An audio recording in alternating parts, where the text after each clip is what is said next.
अब योगी आदित्यनाथ बजट सत्र की शुरुआत को लेकर संबोधन कर रहे हैं, सुनिए। माननीय राज्यपाल जी के भाषण के बाद जब अभिभाषण सदन के पटल पे रखा जाएगा, उसके तुरंत बाद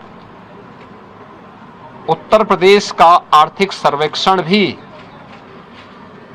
सदन में प्रस्तुत होगा। ये पहली बार कोई राज्य सरकार अपनी आर्थिक उपलब्धियों को लेकर के, क्योंकि जब हम लोग इस बात का उल्लेख करते हैं कि हम लोगों ने यूपी के बीमारू पन से इसको उभार करके भारत की इकोनॉमी के ब्रेक थ्रू के रूप में उत्तर प्रदेश को स्थापित किया है, उन सभी कारकों को और उत्तर प्रदेश की इस आर्थिक उन्नयन की इस यात्रा को भी जानने का अधिकार सभी माननीय जनप्रतिनिधियों को और उत्तर प्रदेश की जनता जनार्दन को होना चाहिए। हमने आर्थिक उन्नयन कितना किया है, उत्तर प्रदेश की प्रति व्यक्ति आय में क्या वृद्धि हुई है, एम्प्लॉयमेंट जनरेशन की स्थिति क्या है, उत्तर प्रदेश की वित्तीय प्रबंधन को कैसे हमने लगातार एक विषम परिस्थितियों से उभार करके उत्तर प्रदेश को पिछले 5 वर्ष के अंदर, पिछले 5 वर्ष से लगातार रेवेन्यू सरप्लस स्टेट के रूप में स्थापित किया है। इन सब को लेकर के आर्थिक सर्वेक्षण की रिपोर्ट भी आज सदन में प्रस्तुत होगी और मुझे लगता है कि राज्यपाल जी के भाषण पे चर्चा के दौरान भी और बजट पे चर्चा के दौरान भी सभी माननीय सदस्य के लिए यह रिपोर्ट एक महत्वपूर्ण दस्तावेज होगा अपने डाटा को प्रस्तुत करने के लिए और उस पर चर्चा करने के लिए। वास्तव में विधानमंडल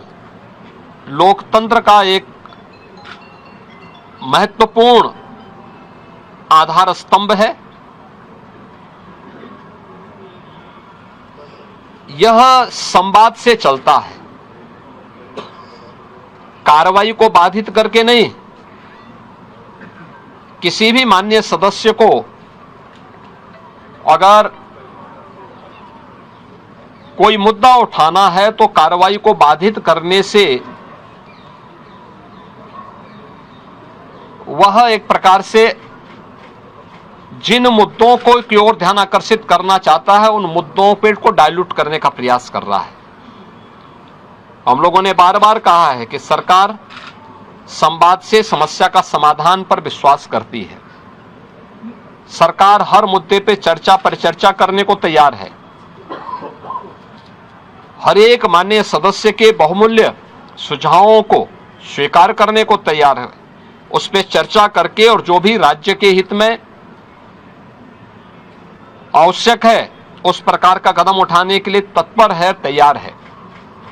लेकिन कार्रवाई को बाधित न किया जाए, अनावश्यक शोरगुल से बचा जाए। यद्यपि पिछले 9 वर्ष के अंदर उत्तर प्रदेश विधान मंडल में कार्रवाई के नए कीर्तिमान स्थापित हुए हैं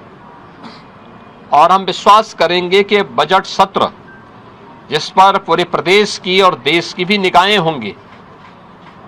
इस बजट सत्र को इन 2 महत्वपूर्ण सरकारी कार्यों के साथ ही तमाम प्रकार के विधायी कार्यों को माननीय सदस्यों के अपने महत्वपूर्ण मुद्दों को भी उठाने का एक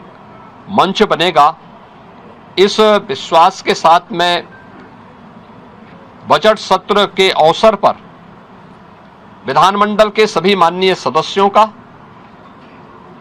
और इस पूरी प्रक्रिया को सुचारू रूप से संपन्न करने के लिए विधानमंडल से जुड़े हुए जो हमारे अधिकारीगण हैं, उन सब का भी, आप सभी का भी मैं हृदय से अभिनंदन करता हूं और विश्वास करता हूं कि बजट सत्र उत्तर प्रदेश के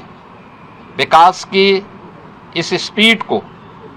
और तीव्र करने में एक बड़ी भूमिका का निर्वहन करेगा। मेरा सभी पक्षों के माननीय सदस्यों से अपील होगी कि हमें विधायिका के सर्वोच्च मंच को जनता जनार्दन से जुड़े हुए मुद्दों पर एक सार्थक चर्चा को आगे बढ़ाने, संवाद से समस्या के समाधान की दिशा में एक नया मार्ग आगे बढ़ाने की दिशा में अपना प्रयास करना चाहिए। मैं सभी माननीय सदस्यों का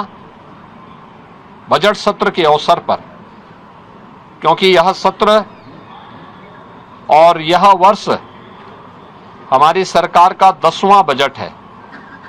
तो उस दृष्टि से अत्यंत महत्वपूर्ण है। मैं सभी का एक बार फिर से सबका स्वागत करता हूं।